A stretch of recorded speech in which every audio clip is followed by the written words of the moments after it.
Hello, I'm Sebastian. Welcome to Nine Natries Podcast.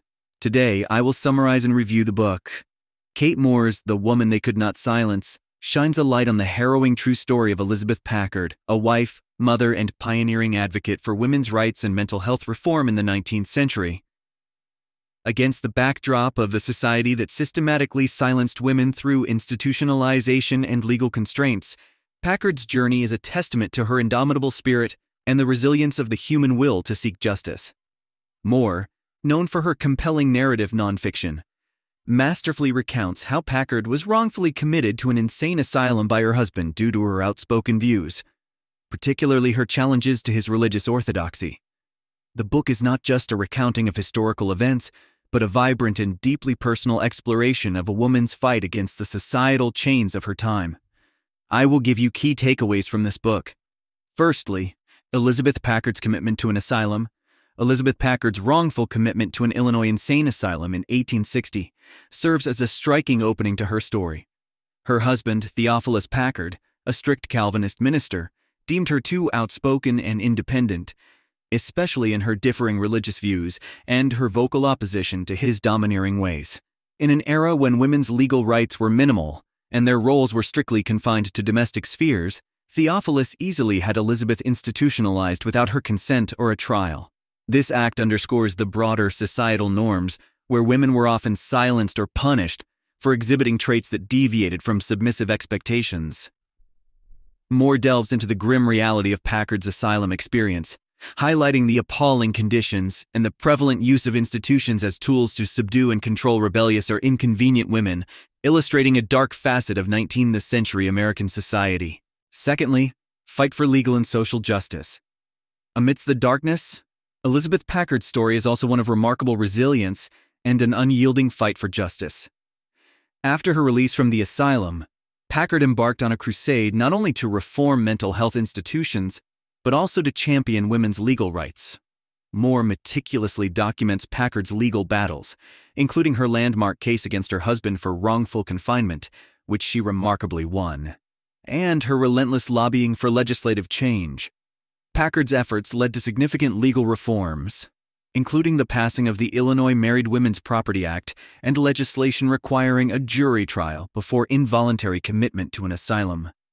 Her life and work foreground the potential for individuals to effect meaningful change, even against towering societal and institutional obstacles. Thirdly, mental health reform. One of the cornerstones of Packard's advocacy was the reform of mental health care, an issue that remains highly relevant today. Moore highlights how Packard's experiences in the asylum exposed her to the inhumane treatment of the mentally ill, including overcrowding, neglect, and abuse. Her efforts were pioneering, emphasizing the humanity and rights of mental health patients long before such considerations became a standard part of mental health care discourse. Through tireless advocacy and public speaking, Packard helped to initiate changes that would lay the groundwork for modern mental health care practices, stressing the importance of compassionate care and the need for legal protections for the mentally ill. Fourthly, women's rights and societal roles. Packard's struggle is not just a tale of personal triumph, but also a critical examination of the gender norms and restrictions of her time. Moore uses Packard's life to explore the broader societal expectations of women in the 19th century, including the legal and social subjugation of women. Through Packard's activism and her refusal to be silenced, Moore discusses how she challenged the prevailing notions of femininity, mental health, and marital authority. Packard's life work significantly contributed to the early discussions on women's rights, advocating for autonomy, respect, and legal recognition in a society that largely considered women as property of their husbands. Lastly, legacy and impact.